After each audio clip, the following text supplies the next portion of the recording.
आप देख रहे हैं नवोदय टाइम्स पंजाब केसरी टीवी। हमारे साथ मौजूद हैं हरियाणा की सिरसा से सांसद सुनीता दुग्गल जी। दुग्गल मैम, जिस तरीके से आज प्रधानमंत्री नरेंद्र मोदी ने वैक्सीन लगवाई है, वैक्सीन को लेकर बड़े सवाल भी खड़े हुए हैं, क्या लगता है कि आज उन सभी सवालों पर विराम लग गया है? देखिए, ऐसा लगता है मुझे कि जिस तरह की ओछी मानसिकता दर्शाते हुए हमारे विपक्ष के बहुत लोगों ने उल्टी सीधी भ्रांति फैलाने की कोशिश की थी, आज आदरणीय प्रधानमंत्री जी के वैक्सीनेशन के बाद जो है वो उनके मुंह पर एक करारा तमाचा लगा है। और हमारी सरकार जो है वो एक सिस्टम के तहत काम करती है। सबसे पहले जो है हमारे फ्रंट लाइन वॉरियर्स थे, उनके लिए टीकाकरण का विषय रखा गया था और इसमें हमारे स्वास्थ्य कर्मी थे, हमारे सफाई कर्मचारी थे। उसके बाद जो है वो हमारे जो बुजुर्ग हैं उनका कैटेगरी थी, और अब जो है वो 60 साल से ऊपर की जो कैटेगरी है वो हमारे नागरिक हैं, उनके लिए अब टीकाकरण जो है वो रखा गया है। और इसके साथ साथ 45 से लेकर 60 साल की उम्र के वो नागरिक जिनको की कोई गंभीर बीमारी है उसके लिए टीकाकरण का सिस्टम रखा गया है। तो आदरणीय प्रधानमंत्री जी चूंकि 60 साल की उम्र के ऊपर वाली कैटेगरी में आते थे, तो जब उनका समय जो है इस कैटेगरी में वो आए तो उन्होंने चुपचाप जाकर जो है वो एम्स में अपना वैक्सीनेशन करवा लिया। तो मुझे लगता है कि बहुत करारा तमाचा जो है इससे विपक्ष को लगा होगा कि जिस तरह की उल्टी सीधी उन्होंने पहले भ्रांति फैलाने की कोशिश करी थी, अब हमारे आम नागरिक को उसका जवाब ठीक तरीके से मिल गया। मैडम, आज प्रधानमंत्री की बात करें तो अब एक वेब सेमिनार में उन्होंने साफ कहा है कि जो किसानों की आय बढ़ाने के लिए प्राइवेटकरण करना जरूरी है, जिससे कि किसानों की आय बढ़ाई जाए। कितने सहमत हैं आप? देखिए, ऐसा है कि 70 सालों से जो एक परंपरागत तरीके से हमारी खेती का सिस्टम चल रहा था, उससे हम लोगों ने बिल्कुल बारीकी से ये देखा कि हमारे किसान भाइयों की आमदनी उतना नहीं बढ़ रही है जितना बढ़ना चाहिए। इसलिए सरकार ने अपनी तरफ से ये एडिशनल कुछ लाने की कोशिश की है कि इसमें अगर हमारा किसान चाहे तो पहले वाले तरीके से ही अपनी खेती कर सकता है। अगर किसी को ये लगे कि वो एक्सपेरिमेंट करके, प्रयोग करके उसकी आमदनी अगर बढ़ सकती है, तो क्यों ना वो कुछ जगह पर ऐसी खेती लगाए जो परंपरागत तरीके से हटके है। सिर्फ गेहूं चावल लगाने की बजाय कुछ वो वहां पर फ्रूट्स लगा सकता है, कुछ सब्जियां लगा सकता है, कुछ फूल लगा सकता है। तो इस तरह के अगर एक्सपेरिमेंट करेंगे तो ऐसे उसमें क्या होगा कि आपकी वो जो खेती होगी उसमें कुछ ना कुछ वैल्यू एडिशन करने के लिए आपको प्राइवेट सेक्टर को इन्वॉल्व करना पड़ेगा। अगर उदाहरण के तौर पर अगर आप वहां पर कीनू की सब्जी, जो कीनू के फ्रूट्स अगर आप लगाते हैं, तो कीनू को लगाने के बाद आप अगर किसी प्राइवेट सेक्टर को वहां पर इन्वॉल्व करते हैं तो कीनू से शरबत बनते हैं, जो है वो कीनू से स्क्वैश बनती है। तो ऐसे उसमें अगर आप उनको भी इन्वॉल्व करते हैं तो उनको दोगुना तिगुना कई गुना जो है हमारे किसान भाइयों को उससे लाभ मिल सकता है।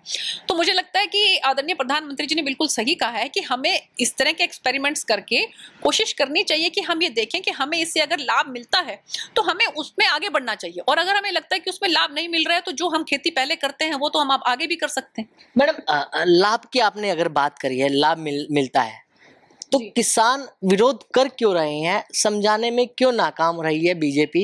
क्योंकि लगातार विरोध जो है, हरियाणा की बात करें, हरियाणा में भी बीजेपी की सरकार है, लगातार विरोध देखने को मिल रहा है। देखिए, ऐसा है कि विपक्षी दल जो है वो नहीं चाहते कि वो इस मुद्दे पे किसी भी तरह का कोई समाधान निकले, क्योंकि आदरणीय प्रधानमंत्री जी ने ये कहा कि we are a call away from the farmers, और उसके बावजूद भी अगर बातचीत का माध्यम नहीं बन पा रहा है तो ये कहीं ना कहीं विपक्षी दल जो है वो अपनी ओछी राजनीति के तहत जो है वो एक गतिरोध पैदा करने की कोशिश कर रहे हैं। लेकिन मुझे नहीं लगता कि वो बहुत ज्यादा इसमें कामयाब हो पाएंगे। अगर हमारे किसान भाई आगे आते हैं और बातचीत के माध्यम से इसका समाधान निकालने की कोशिश करते हैं तो सरकार बिल्कुल तैयार है उसके लिए। लेकिन मैडम, किसान आएंगे कैसे? 26 तारीख के बाद जो है टेबल टॉक पूरी तरीके से बंद है।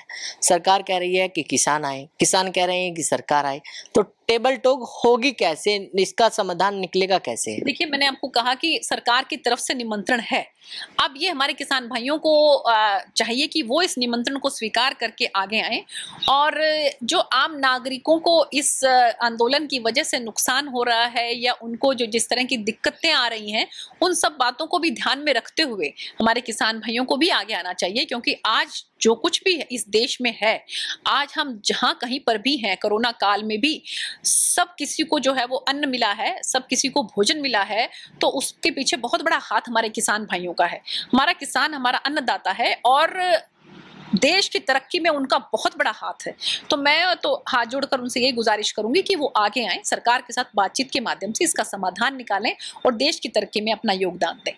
मैडम, आप एक महिला भी हैं और दूसरा आप हरियाणा से आती हैं। हरियाणा सरकार अब लव जिहाद का जो है कानून लेके आ रही है। क्या लगता है कि इस कानून से हरियाणा की महिलाओं को फायदा मिलेगा?